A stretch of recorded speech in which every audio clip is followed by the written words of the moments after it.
Hello, everybody. We have reached the bottom of the hour, so let's get going with today's L10 webinar. The Fast Five, Tips for Using Technology to Maximize Training Investment and Deliver Results, sponsored by ClearPoint Learning. My name is Tim Sosby. I'm Editorial Director for L10, and it's my pleasure to welcome you and to serve as the host of today's webinar. I'm going to start by showing you a few housekeeping items, including, most importantly, how to submit questions for our speaker today. You'll see a control panel there on the right side of your screen. You'll be able to submit any questions you have using the questions module there on that control panel. Your phones are on mute for today's session, so I would ask that any questions you have, you do submit through that questions feature. And I would encourage you to use that throughout the program. Any questions, any comments, please do type them in and send them along to us as they occur while they're fresh in your mind. We'll try to address questions as quickly as we can throughout the program or save them for Q&A, but it's always good to submit those questions while they're fresh in your mind. Also on that control panel, I wanted to point out the handouts box for you. If you look at the handouts box, you'll see several items in there that you can download as interested to your desktop, including a copy of today's presentation slides in PDF format. You can just highlight the top of the name of the file you want to download. It'll let you navigate and put it wherever you'd like on your control panel. In addition to today's slides, there's also some information there on L10 that you might find valuable. So feel free to grab any of that you'd like throughout today's program. Today's webinar is being recorded and will be archived for future reference. We're going to send you an email about 1 hour after today's webinar, connecting you to those archives. The program will also be to that archived recording.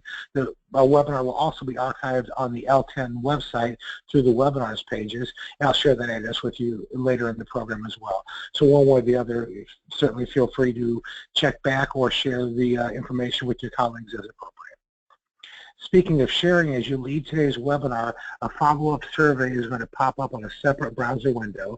I'm going to ask you to take a moment after today's program, look for that survey, and quickly share your thoughts with us on today's webinar. We do these programs for you, of course, so obviously your feedback is important on all of our webinars, and please do let us hear from you. You'll be able to find that survey on a separate browser window, as mentioned, or there'll be a link to it as well in that follow-up email we send to you about 1 hour after today's webinar ends. And finally, I wanted to make sure I point out that my email address is showing here on the screen. I'll also share it later in the program. If I can help you before, during, or after any of our webinars, never hesitate to reach out. Okay, and with all that said, let me introduce you to our speaker today, Dave Noonan.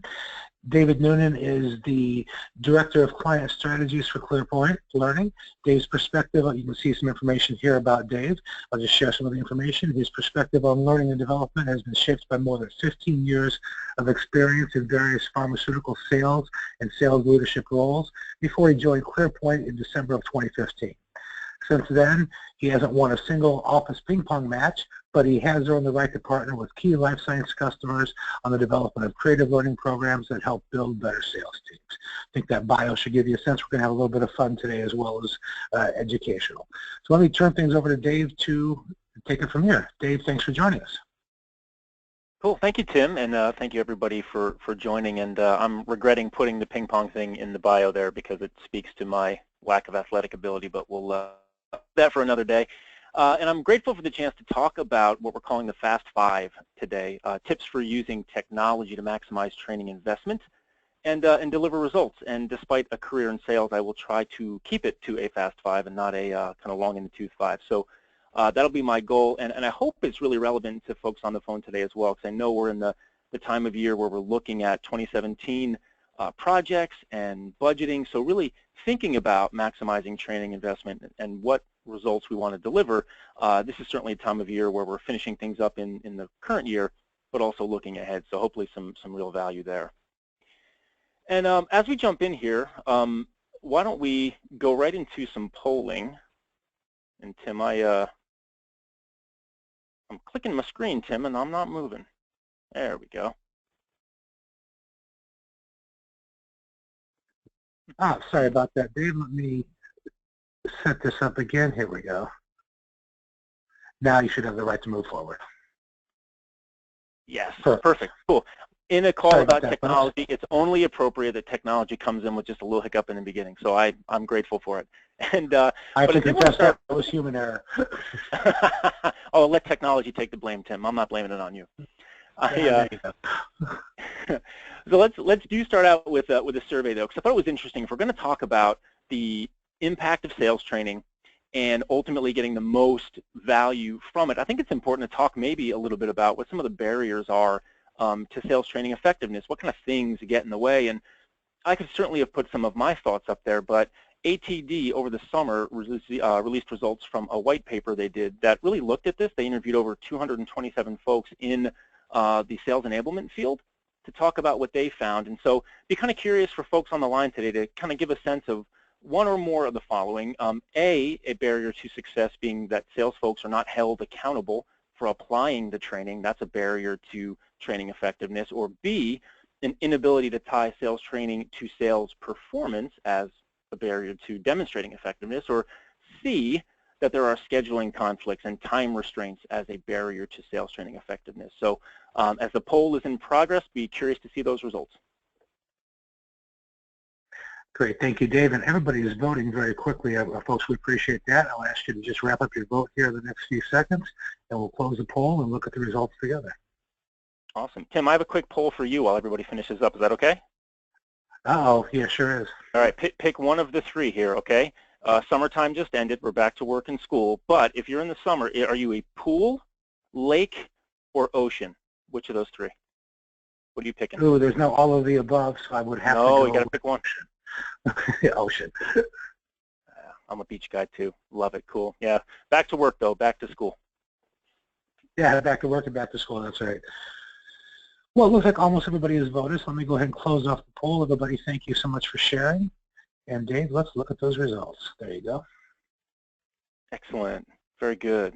So pretty much a straight up tie with about 70% of folks saying that accountability at the rep level to applying the training, and then also that age-old, how do we show a tie between the training and the sales performance, and a little bit less on the scheduling and time restraints part. So very cool. Well, as we move into this conversation today, I hope what we'll be able to do is take a look at how we're going to drive a maximum effectiveness from your training budget, how we're going to deliver results in the face of some of these barriers, which seem, at least a couple of these, to resonate pretty well with the audience on the line today. So thanks for jumping into that. All right, so let's move right into things here and level set on technology. So if we're going to talk about a Fast 5 set of tips that are technology related, thought it was important to level set on what we're talking about there, because technology can mean a lot of things to a lot of different people. So what we're talking about for today's purposes comes right from the Association for Learning Technology, and they describe it in the following way, that learning technology is the broad range of communication, information, and related technologies that can be used to support, and if I could have underlined that, I would have, to support learning, teaching, and assessment. So when we start talking about some of these tips, that's the lens that we're looking at technology through. It's not through one specific way that technology can be viewed, but literally that broad range of approaches we have at our fingertips as in the learning and development field. So that's what we're talking about technology-wise. And that's important because I think when you look at this timeline, and I didn't want to get in any trouble today, Tim, with dates on this timeline, so I went with back in the day on the left and today on the right, and kind of how technology in the learning and development space has kind of evolved over time. And what I think is really interesting, and we'll see this as we talk about the tips today, is that we have a lot of technology at our fingertips. So things are certainly a little bit crowded, and how do we know what to use and when? But what's really interesting is that none of these have actually gone away. So they've changed a little bit. So let's use radio as an example. Radio in the early 1900s was in and of itself a revolution in learning technology. And while we may not use radio as we understood it then today, how about podcasting, right? That's a way that we're using a radio-like principle to deliver learning today. So none of these things have actually gone away. They've just evolved in terms of how we look at them and how we use them, and they really do exist at our fingertips today to support all of our learning efforts. And hopefully we'll look at how some of these interplay together, how some of them stand out alone to support that learning journey in the Fast 5 tips. So let's take a look at the Fast 5 before we get into them. Here they are at a glance. First, we're going to talk about how technology can help simplify the journey for learners. That can stand on its own, but we'll dig into that just a little bit. Secondly, we'll look at how technology can help you confirm the program strength or confirm curriculum strength to make sure it's hitting the mark and doing what you intend it to do.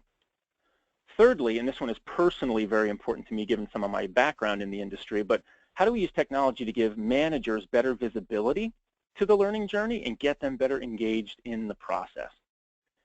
Fourth, we'll look at how to tailor the teach. If we're going to, get a finely tailored suit on us to look good, how do we make sure that learning is tailored, if not to the individual level, certainly to the group level as folks go through some of our learning programs? And lastly, probably been touched on in nearly every L10 webinar this year, this idea of sustainability. How do we keep the learning alive over time? We'll see how technology interplays and can help us across all of those today. That is the mission that I've chosen to accept, and let's kind of jump right into the first, which is simplify the journey. So the tip right out of the gate, we'll go right to it, and one way that you can leverage technology today to simplify the journey is to use or leverage a unified platform to deploy content to learners. And rather than leave it at that, which probably, you can nod your head and say, okay, that makes sense, but what are some practical ways that you can use technology to do that? The first, you can get the most from your learning management system. If you're using an LMS, the likelihood is you've only scratched the surface of its capability. Now, you might be throwing something at your screen right now or plugging your ears because you don't want to hear about the LMS. I understand there's a love-hate relationship out there between folks in learning and development and the learning management system, but what's really interesting, there was a survey done last year by Capterra, and they interviewed 155 folks that have an LMS. And what they found, not surprisingly, was that most folks are using the LMS to do two things. Over 75% of folks are using it to, A, track content utilization, so content repository, who's accessing it, who's not, and B, to do some assessment and get, testing scores and things like that and using it as a system of record for those two things. Not a shocker.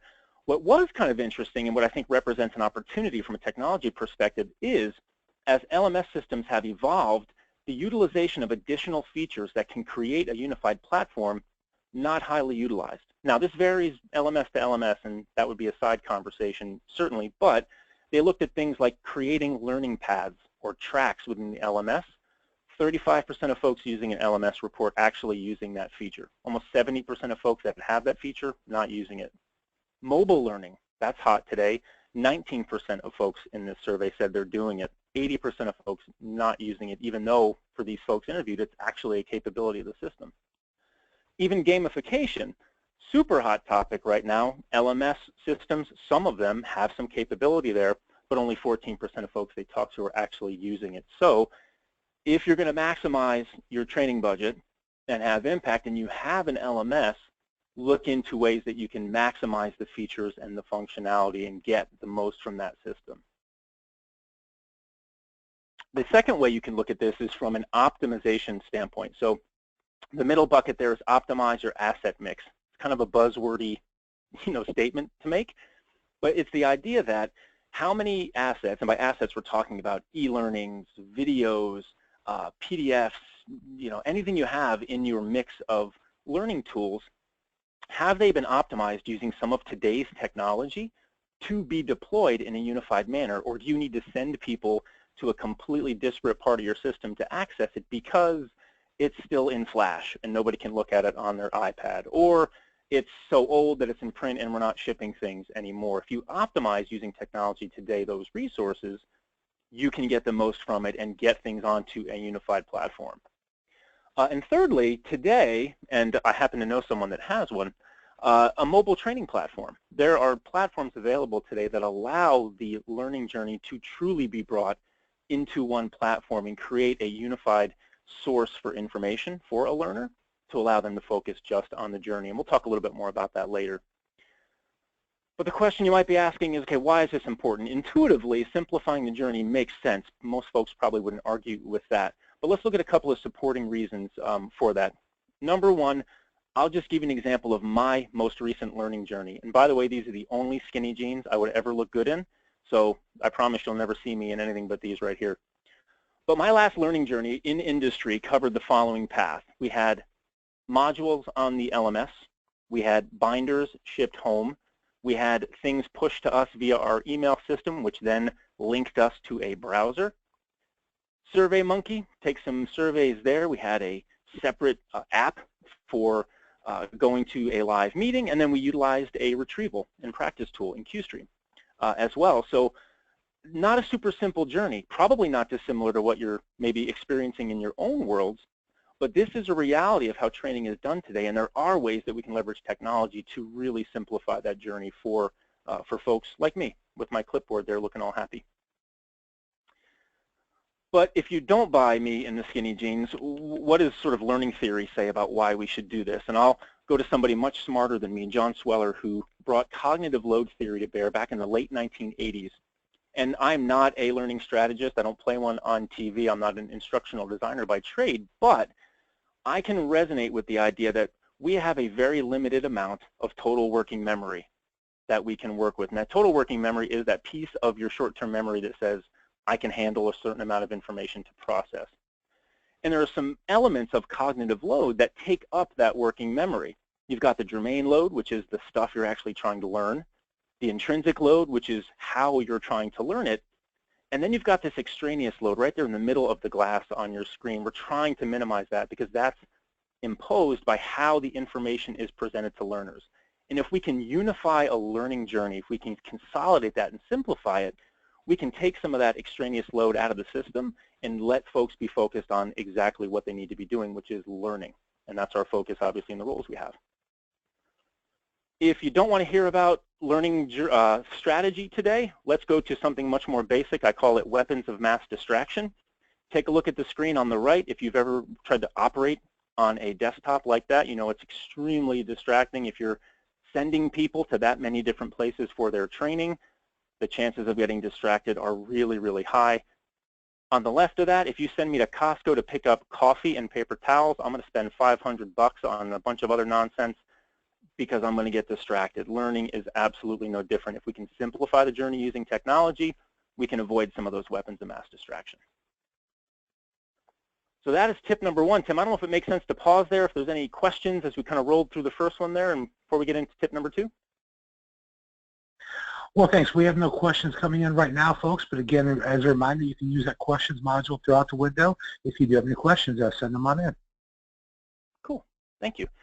So let's get into tip number two, and using technology to confirm program strength, or to look at your curriculum or curricula and confirm that they're actually doing what you want them to do. They're having the impact, the desired impact. And before we dig into any tip, I would love to maybe get another survey up here, Tim, to kind of let folks chime in on the primary way that they are measuring the strength of their training programs today. And we've got the 4 choices there. I won't read them off, but we are looking at traditional assessment scores, LMS completion status, surveys, post-training, something like SurveyMonkey, for example, the observing skill application in the field, or actual impact on business drivers or key performance indicators. And once again, Dave, everybody is voting very quickly, folks. We really appreciate that. We've got a great audience here today.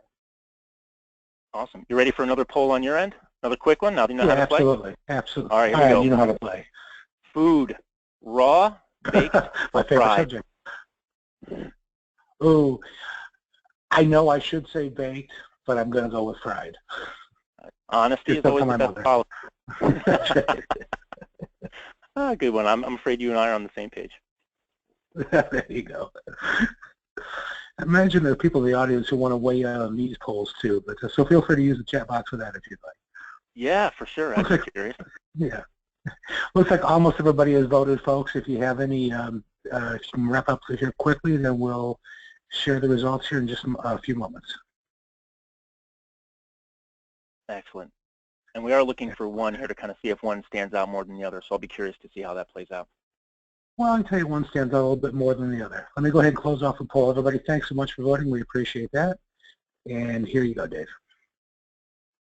Awesome. Very good. Cool. So if I was a betting person going in, I would have thought we'd have had a little more in A, but certainly the post-training survey makes good sense at 54%. And you know, the last two, I think, by just the simple nature of what they do, a little bit lower, but certainly something that is worth aiming for as we go forward. So awesome. And hopefully the next tip will give some food for thought on ways that we can maybe look at this just a little bit differently using technology.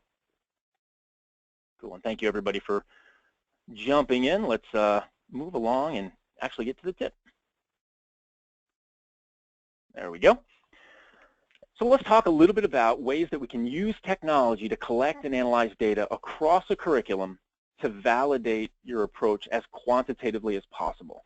We're trying to get to the point where we can actually use the data to make data-driven decisions, short and long term. So a couple of practical application points here. One is, well, actually have a measurement plan and to get beyond just those pre and post assessments. And we're going to look at this two ways really quickly.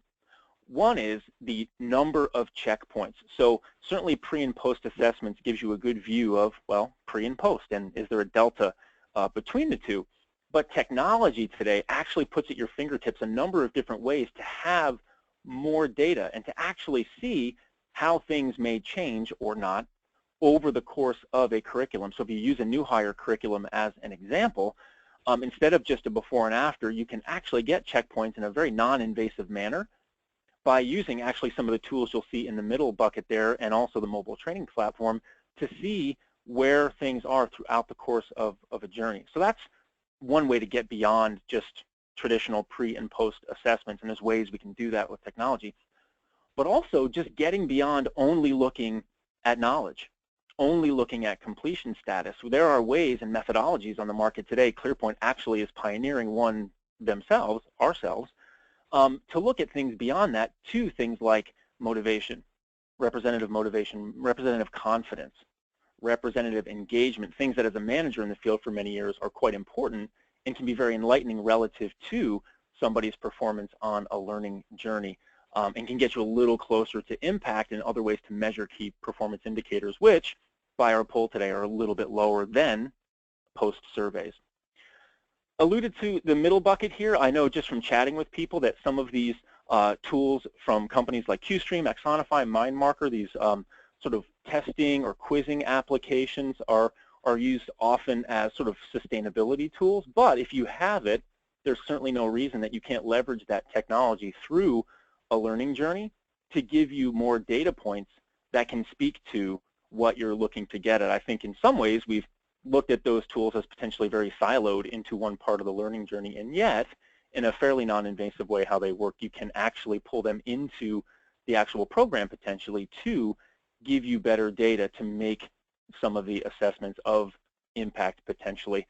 And then again, the mobile training platform, the idea that you can have a unified platform where not only is your content being deployed and can collect data on how folks are interacting with that content, but actually deploy some of your assessments, some of your polling, and looking at some of those elements through one form and fashion and collecting the data accordingly. These are all ways through different technologies today that give us more than just a post-training survey using SurveyMonkey, which is certainly one way to go about collecting data, but there now are so many other ways that we can do it.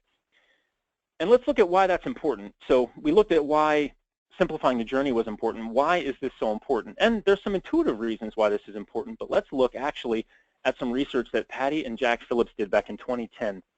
They interviewed executives about what they care about when it comes to learning, and they published it in CLO magazine back in 2010. So this is a little bit dated, but my guess is it's probably still pretty relevant.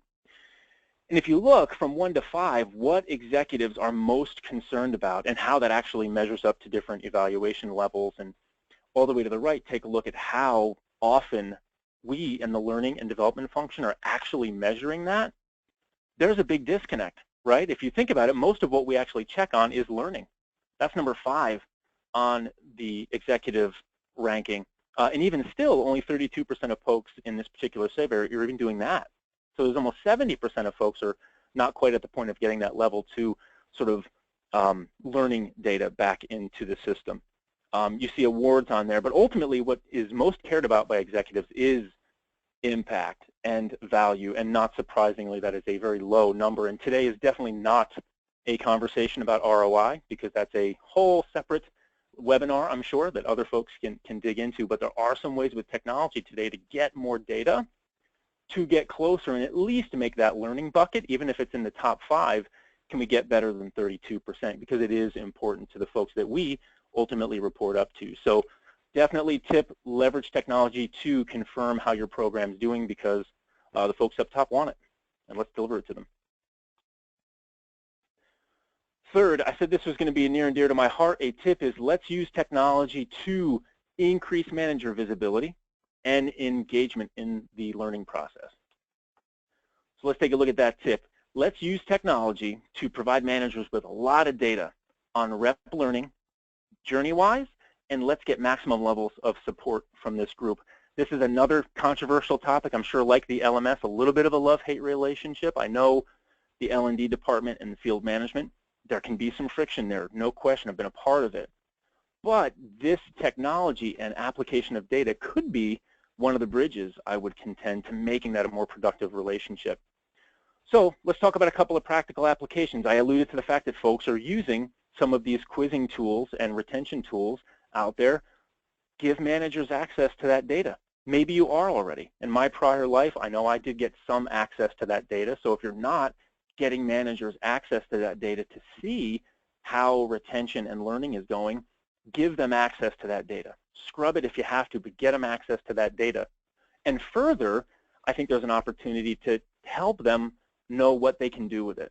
I don't know that every manager is actually equipped to take that raw data and turn that into action. And I think there's an opportunity for us in the learning and development space to help bridge that gap. But it does start with technology, getting access to the data, and then putting it in the hands of managers. Secondly, I'm not sure what everybody's using today in their organizations for a coaching platform, but there are some really interesting coaching platforms out there today. I list two here. There's probably Coach and iCoach or two that actually are doing some of that bridging for organizations. It's a technology that brings your field coaching log and your coaching assessments together with the learning management process and allowing you to kind of bridge that gap via technology. If you're not using a sort of digital coaching platform right now, that would certainly be something to look into and check with your L&D colleagues on the leadership and development side about what they're doing there. And thirdly, again, you see a little bit of a trend here, I'm sure. If you've got a mobile training platform, you've got manager level view data in there. So how can you empower your managers, give them data, let them see in real time how their representatives are doing in their learning journey to engage them and empower them to be better coaches and to do a better job pulling through and sustaining the learning. Okay, why is this important? Well, again, there's an intuitive component here, but let's tie it back to learning theory if we can. So 70-20-10, a learning theory brought to light probably in the late 80s, early 90s, which says what the graphic shows, that typically learning takes place 70% on the job, 20% through mentoring and coaching and kind of peer-to-peer interaction, and then 10% through quote-unquote formal learning, classroom, reading, things like that. Now, some would argue that this is a little bit outdated, that, well, you know, there's so much access to quote-unquote more traditional learning assets today that maybe this has shifted a little bit. And you know what? I won't argue with that, maybe. But the idea that still a majority of learning takes place on the job or through formal mentoring, coaching, and peer-to-peer interaction, managers are an integral component to that. They're the ones creating the environment in the field. They're the ones out in the field with these folks. That on-the-job experience is something within the purview of managers. Let's give them visibility and data to make that powerful. They facilitate the mentoring and coaching as well, so let's give them data, give them tools to be better coaches, to help facilitate mentoring and peer-to-peer interaction in a way that's driven by data, not by guessing, something we haven't pre-technology had the ability to do. And this last slide, well, it might be my favorite because this is actually a picture of my car when I was a manager. And anyone that has been a manager or even a rep, this picture probably looks awfully familiar. But if this number is true, and that is that most organizations have approximately an expectation that managers are in the field for 120 days annually-ish, that's a lot of face time with the people that we are trying to train and develop. How can we use technology, get data, tools, and resources in the hands of managers to make the most of that time? We'll never, through any other platform, get that kind of access to learners. Managers need to be equipped for that engagement process better than I think they have been historically. Again, easier said than done. Be the first one to raise my hand and say that. I think technology gives us a great opportunity to do that. So I'll pause there for, again, any questions that might have come in, Tim, before we get into tip number 4. Well, Dave, apparently you're covering everything very well because we have no questions yet. But again, folks, a reminder, feel free to send the questions along using the chat box there on your control panel. Thank you. Thanks, Tim. So tip number 4 is use technology, a variety of the ways that we have technology, to tailor the teach. Again, kind of a fun little phrase. What does that actually mean, right? So we'll talk a little bit about that. But the idea is that technology and data are at our fingertips today to make real-time adjustments to learning for maximum impact. And again, we could get into a truly adaptive learning conversation about individual level tailoring. I think that's pretty aspirational. There may be folks in our industry doing that right now. That's certainly a goal. But even if we're talking here about tailoring the teach to a group, a new hire training class, a launch training class, a POA training class for that matter, how can we use technology and data to tailor that experience as close to real time as we can to have the most impact? So let's talk about a few practical ways that we can do it. Maybe you're doing it already. Maybe you're not. Maybe one of these are a good takeaway. One, and I put it out here because I think it's interesting and it's emerging, and I don't know where everyone is with it, but adaptive learning technologies, there is a definite movement in education spaces to be creating truly adaptive learning experiences. Even some LMS platforms have some version of this adaptive learning or quote-unquote machine learning that allows the learner to, through their application, through their effort, actually have content queued up to them in a way that's very much tailored to where they are and what they need. Maybe you're at a progressive organization where that's on the table. If so, it's a great place to go to try to see either A, if your LMS provides some of that functionality, or if there are other technologies out there that can allow you to do that more officially. There are some companies out there doing very interesting things with scenario-based learning as well that isn't fully adaptive, but allows learners to kind of work through a path to have a more tailored experience and get remediation in a very tailored way. That's an exciting new technology development that exists out there today. But if you're not quite there yet, let's talk about things you might already have in your hands, like audience response and polling. So I remember being a rep early in my career and having the clickers in the room, and it seemed like kind of a big pain in the neck. You have to have clickers and software and all kinds of stuff. But we did it quite a bit, and it was really useful, I think, to folks running the training to see how folks were feeling or how we were tracking on certain knowledge areas to pivot and tailor the teach in such a way that it was very much in line with where we were. I don't know if everyone on the phone feels the same way, but I feel like I haven't seen it as much lately. And yet the technology is actually advanced to a place where you don't need clickers. You don't need complete software packages. There's all kinds of ways to do this audience response and polling that allows you, whether you're in a virtual environment or in a live training environment, to get data right on the spot, to know how folks are reacting to content, how they're doing in a learning environment, and allow you on the training side to make changes and to pivot and give a tailored approach. Again, mobile training platforms, you see the trend here, are situated, as certainly the one I'm going to show you at the end here, if you choose to stick around and take a look at Focal Point, allow you to do that audience response and polling right through the same program that houses your content and truly keeps that unified, as we talked about, simplifies the journey and puts that all in one place for you to check out the data on the back end. So there's all kinds of ways that are sort of aspirational in nature, but also things today in your hands from a technology perspective that can allow you the data you need to truly tailor the teach. An example here of why this is so important, probably if you're on the line today and have been in the life sciences space for any amount of time, you have dealt with situational leadership. It's one of my favorite models, I have to admit. That's why I selfishly put it in here. But why this is so important, I think, is very well evidenced in how situational leadership works. And I won't go through the whole thing, but highlights. On the right, if I'm a leader, I am diagnosing where the person I'm coaching is on a development spectrum, and I'm trying, on the left then, to apply a tailored, to use that word, or customized coaching or leadership approach to make sure that it matches and gives that person exactly what they need. So the question is, and I've been through training on this a million times, and maybe you have too, how do you get there? How do you ultimately apply the right leadership style to somebody's development level on a task-by-task basis? Well, you get data. you collect data, you observe in the field, you see things, and you create enough of a evidence base to say, somebody is D2, I need to apply S2 leadership. I think learning is very much the same. I think to the extent that technology allows us to diagnose where a group or an individual might be on a learning event, how can we then use that data to apply the right teaching environment or learning environment for that person? So shameless little plug for situational leadership there. I'm an SL2 guy, not a situational leadership guy, so we can have that debate some other day. But I think it definitely tells a good story about this tailoring process. But if you're not into situational leadership, a cartoon guy with a bad fitting suit might just do the trick.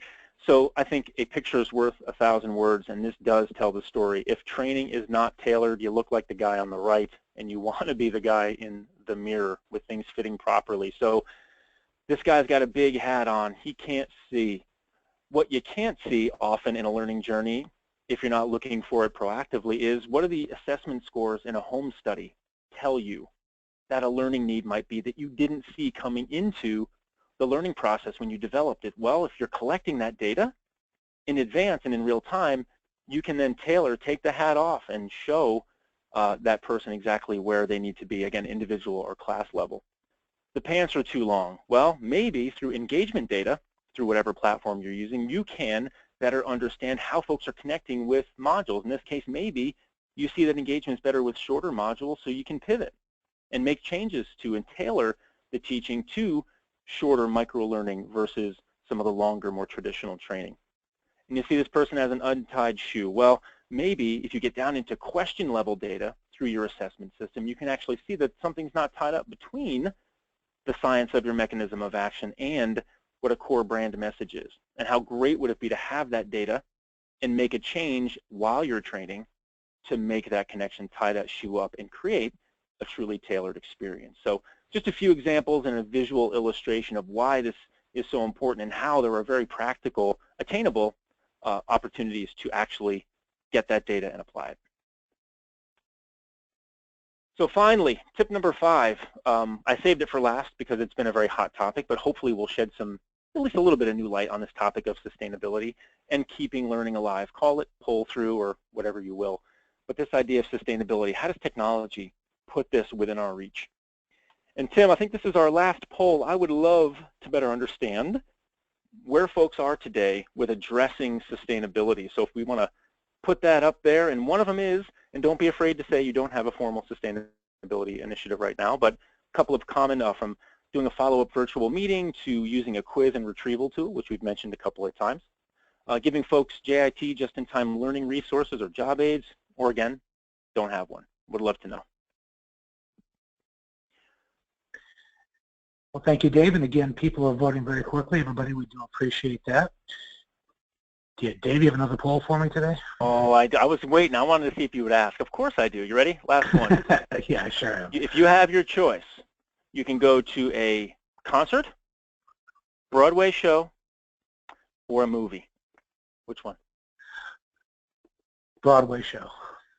Broadway show. Very nice. I can watch movies. I had you for a concert guy. That's right. Very, very good. Well, hopefully, as the fall and holiday season gets upon us all, everyone will have a chance to go out and enjoy one of those 3 things if you're listening. Absolutely. I couldn't agree more. And again, everybody's voting very quickly. Folks, if you can just wrap up your choices here in the next couple of seconds, I'll close the poll and we'll look at the results together. Dave, we have a question coming in, but I'm going to hold off on it for Q&A because it's on a previous topic. But Awesome. Folks, just as a reminder, after we're done with the poll, feel free to send them any questions because we are moving toward the Q&A session here shortly. Let me go ahead and close this off. Dave, here are the results, and they are all over the map in a good way. Yeah, absolutely. So we've got kind of on the lower side, a tie between doing a virtual meeting follow-up and providing folks with those kind of on-the-job resources and tools. Not surprisingly, to my comment earlier, we do have some broader utilization than probably ever before for some kind of a quiz or retrieval tool, if you want to call it that. And some folks being honest, right? Not having a formal sustainability initiative. I can promise anyone that voted in that bucket, you're not alone in having that be the case. So definitely across the board showing some great progress, but also some room for for growth there, and hopefully as we get into the last tip here, you'll either see some stuff that validates what you're doing, or maybe gives you some food for thought. Awesome. Thanks again, everybody. So let's go to our last tip, tip 5. All right. So let's use technology to get ongoing learning opportunities in the hands of learners that'll keep learning alive, drive retention, and hopefully, ideally, drive behavior change, which is what we are all about. So one way we can do that when we're talking about technology, this is where, we use that broad learning technology term very much. Can we create or even repackage existing content into micro-learning format? So my guess is, I was with somebody recently in the industry who shared with me transparently that they had close to 300 learning assets for one division within their company, and that, I don't know, maybe 10% of that was actually made accessible to folks in the field, and of that, very little of it could be classified as quote-unquote micro-learning. And again, that title is up for debate about what that means, but in very simple terms, it means very small, digestible, chunked learning. So my guess is, folks listening today, you've got a situation maybe not dissimilar to that you've got content, or you need to create content that is in this small micro-learning format. I'll give you, one practical example, something that's been on my mind lately. I'm a podcast listener. I love to listen to podcasts. And there's probably an opportunity to take some old text content that you have that maybe no one's looking at, or you fear is too long because nobody sits around to read things anymore the way they used to. You can take text content in a very easy, quick way, convert that into a quote-unquote podcast, an audio asset that can very quickly become a micro-learning asset, be something very digestible and usable by folks in the field in particular, and potentially using existing content, give yourself a very affordable way to go as well, knowing how available and how accessible even audio performance tools are today. And even just looking at existing e-learning, if you've got e-learning with a 60-minute seat time, a question I would have is, boy, how do we convert that into something smaller, right? 10 minutes comes to mind a lot. I'm not sure how validated that number is, but it certainly, to me, sounds like something I would resonate with for good reason.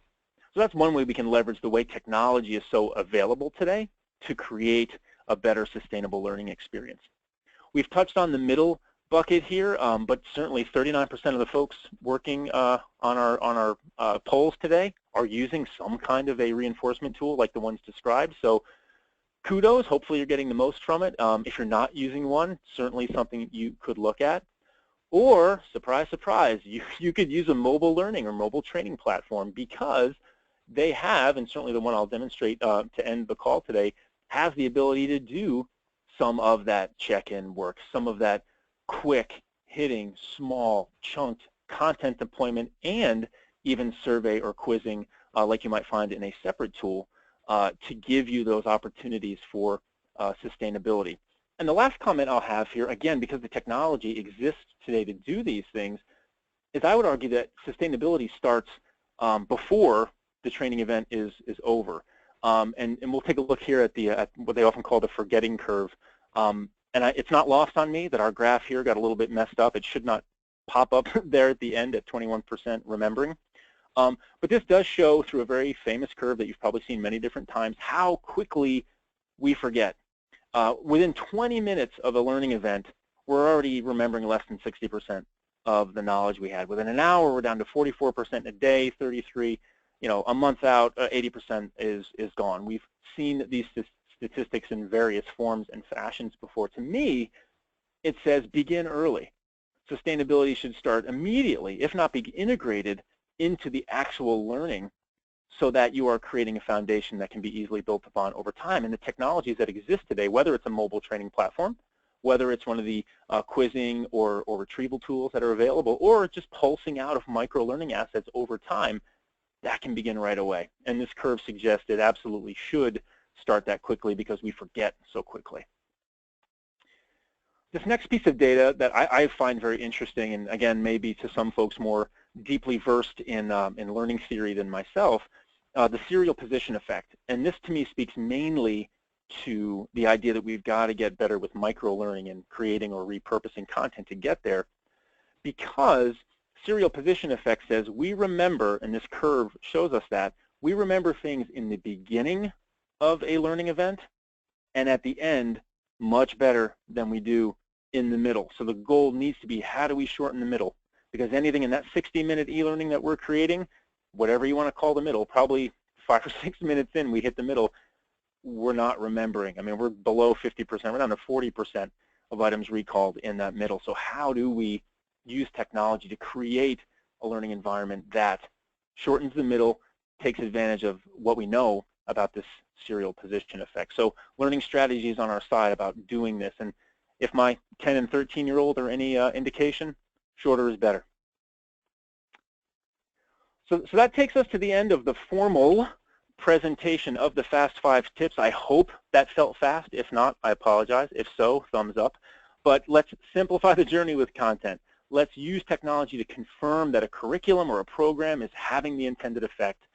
Use technology to give managers visibility to data and engage them better in the learning process. It's a huge untapped potential learning value. Let's use technology to tailor the teach, if not to the individual level, certainly to the class or group level. And let's use technology to make a sustainable learning environment for the folks that we're responsible for. Data says it will make a difference. So that is my recap, Tim. Again, I had promised everybody in the outset that we would do a quick demonstration of our mobile learning platform Focal Point. So I don't know if it makes sense before we do that to take questions, or how you'd like to do that from a housekeeping perspective. I know we're have a little chunk of time left today. Well, let me go ahead and ask one question for you, Dave, if I can, and then we'll save some more for Q&A after the demo. Craig has asked us, what are the best ways you've heard about to measure the impact of training? It's a big question. Yeah, it is a big question. So I think, number one, the best ways that I have seen are, they start in the beginning, and that is by the identification of actual performance indicators and actual business objectives. So I don't know that I've seen a wholesale way from a technology perspective that, hey, doing these kinds of questions and this kind of tool is the best way to measure learning impact. I think the best programs I've seen for measuring impact is when you go into a training initiative with very clear goals in mind, and with buy-in from outside the training department into the business sector or the business environment around you that says, this is what success is going to look like. Here are the performance indicators that will tell us that we're going there.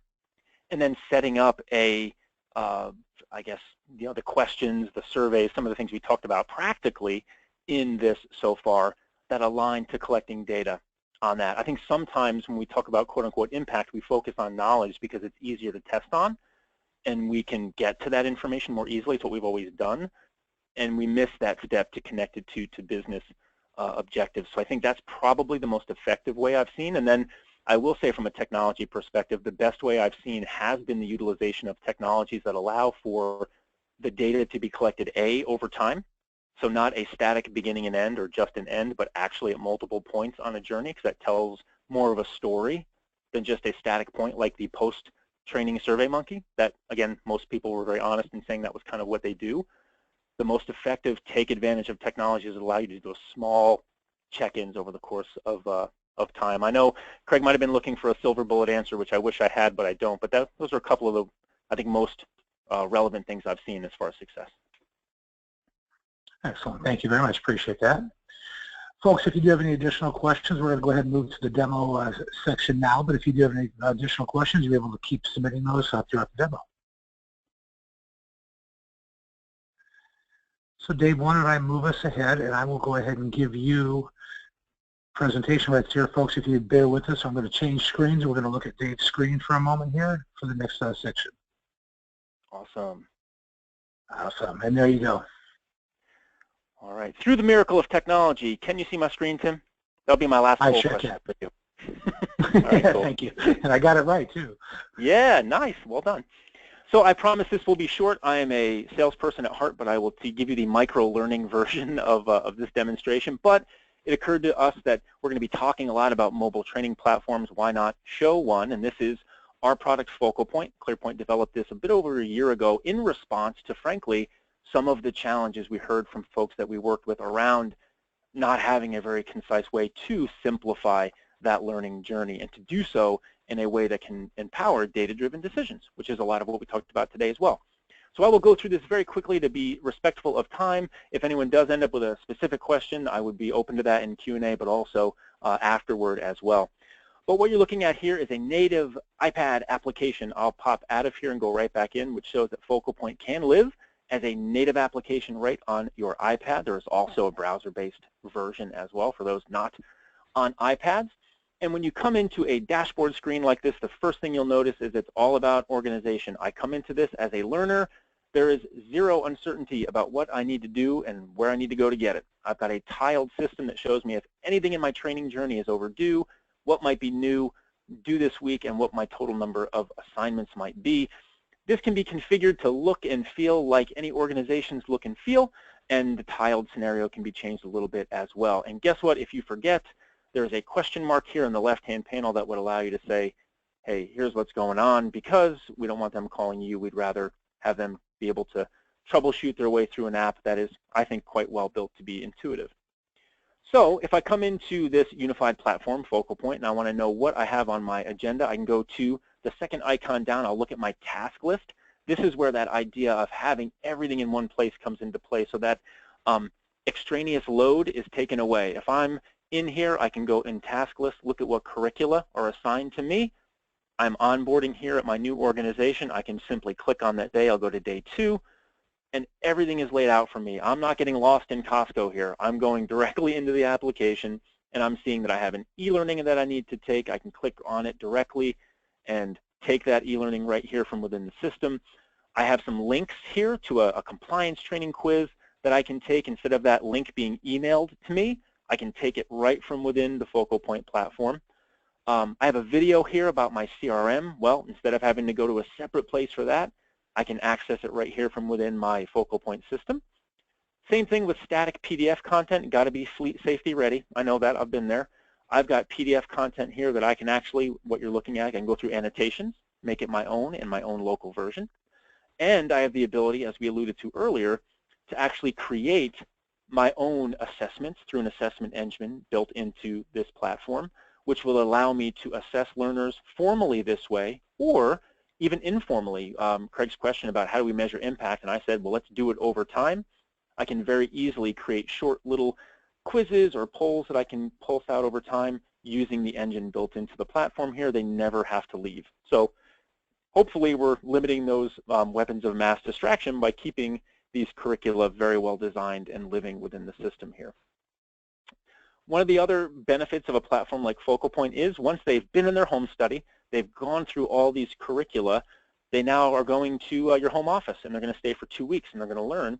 The next icon down brings them to an event application. So what sometimes lives as a separate tool lives right within Focal Point. So I can see here I've got to be at my new hire training. I can click on that gray box and have a live agenda right at my fingertips.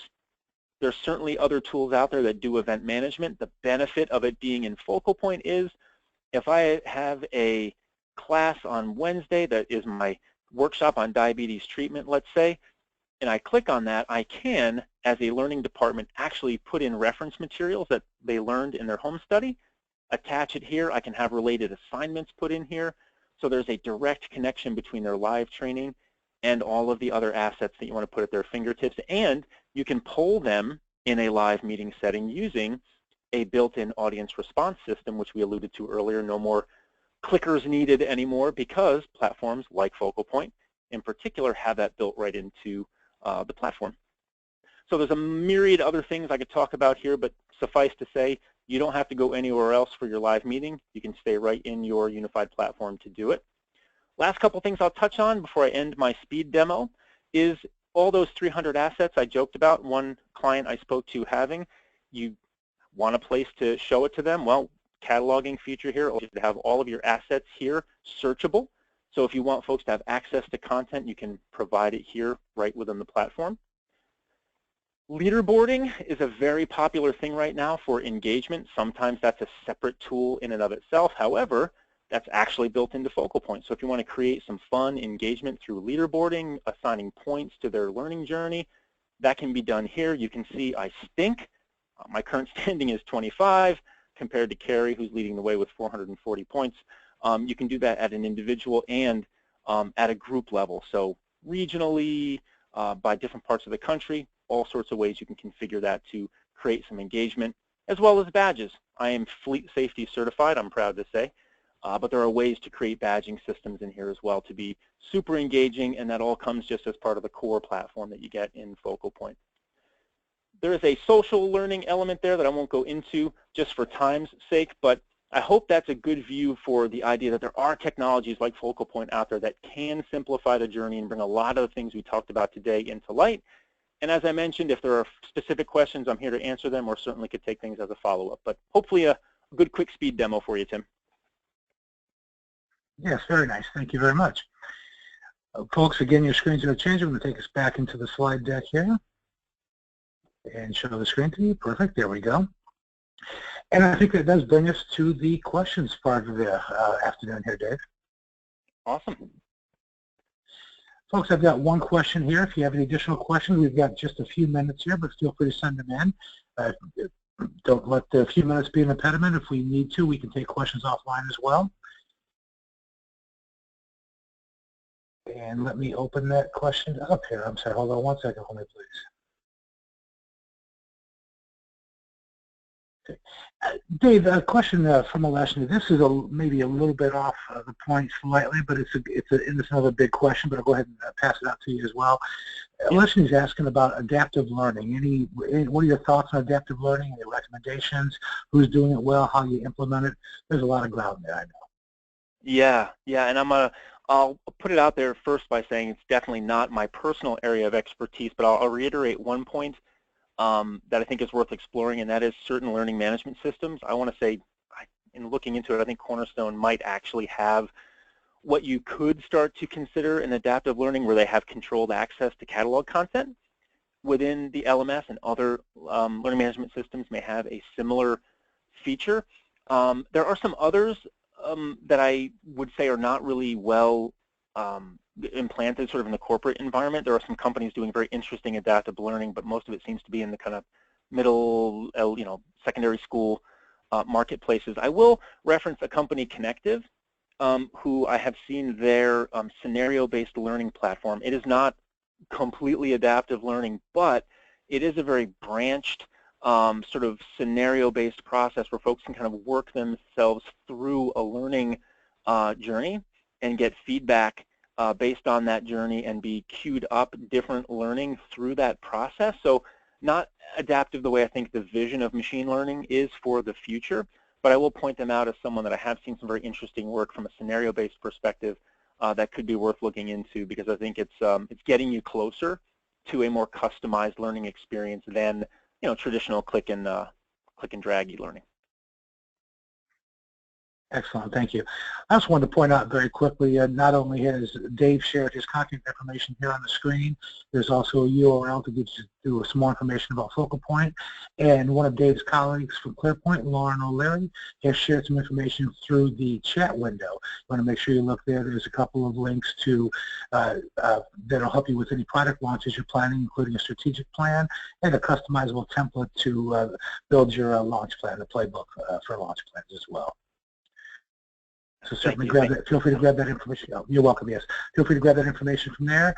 And Lauren has also shared Dave's email address in the chat box as well.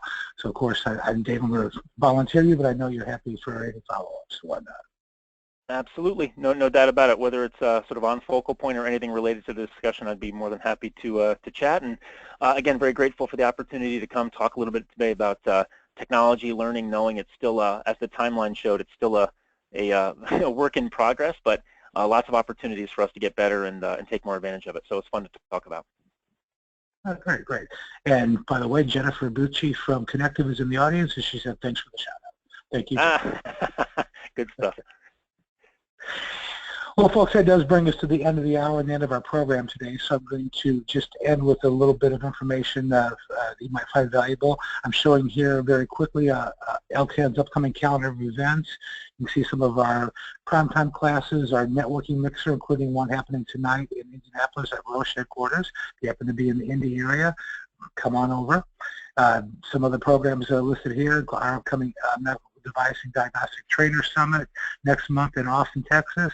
You'll see a few upcoming webinars, our next 6Ds workshop, and our transformative leadership program. This is one of our newest workshops taking place October 6th to 7th in Cambridge, Mass. at the Hyatt Regency.